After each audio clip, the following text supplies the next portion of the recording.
The Persian Gulf War, or Operation Desert Storm, by Julia, Lucia, and Anthony. Historical context. Iraq and Iran War.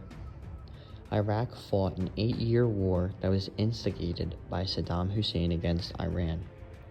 Saddam Hussein is a dictator who committed many war crimes while causing the division and repression of his own people. It is believed Saddam Hussein killed at least 250,000 Iraq citizens during his rule.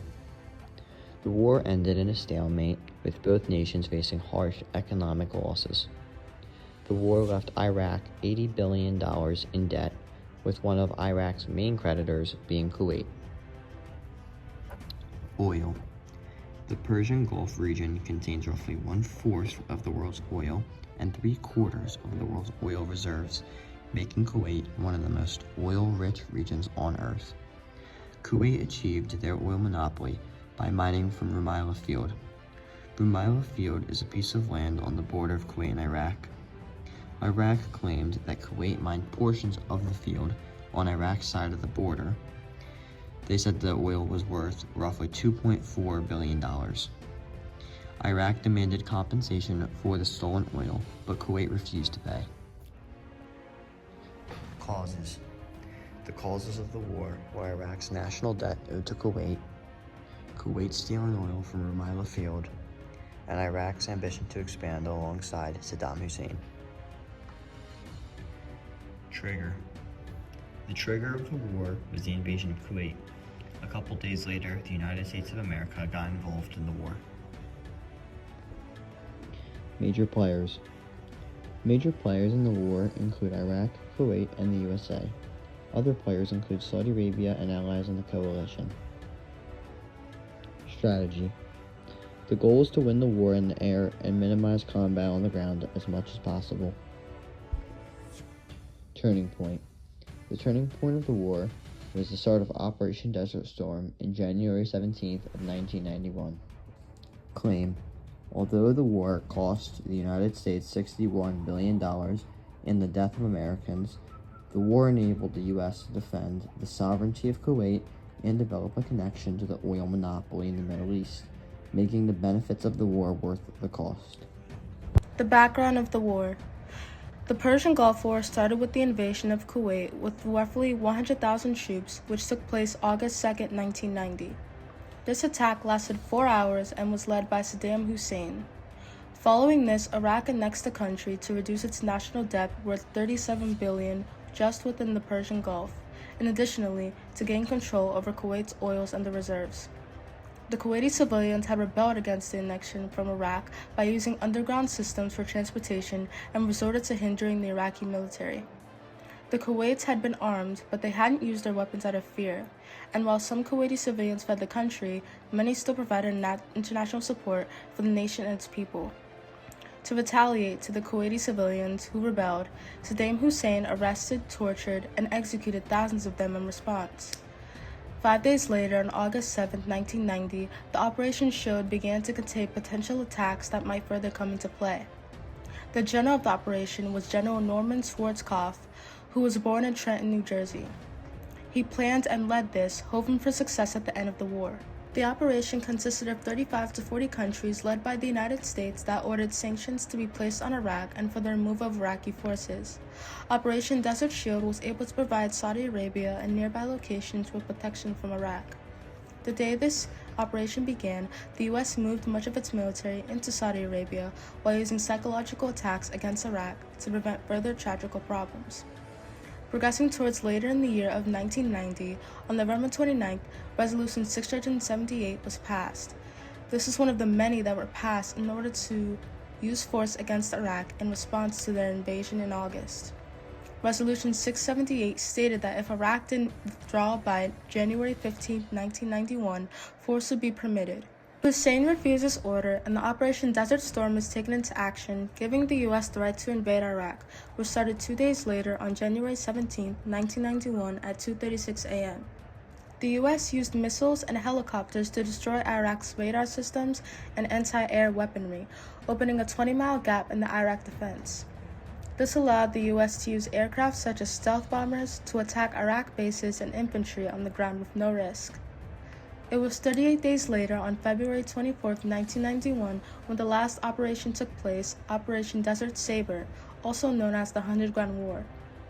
In the operation, the U.S. attacked the Iraqi military from multiple angles, especially their flanks. They were able to take over the outnumbered and outgunned Iraq forces within hours, causing many to surrender in the end. Although each operation ended in victory, there were oil spills within the Operation Desert Storm and Operation Saber. In Operation Desert Storm, Iraq forces started planting explosives on the oil wells in Kuwait, while in Operation Saber, Iraq ignited the explosives, setting roughly 700 oil wells on fire.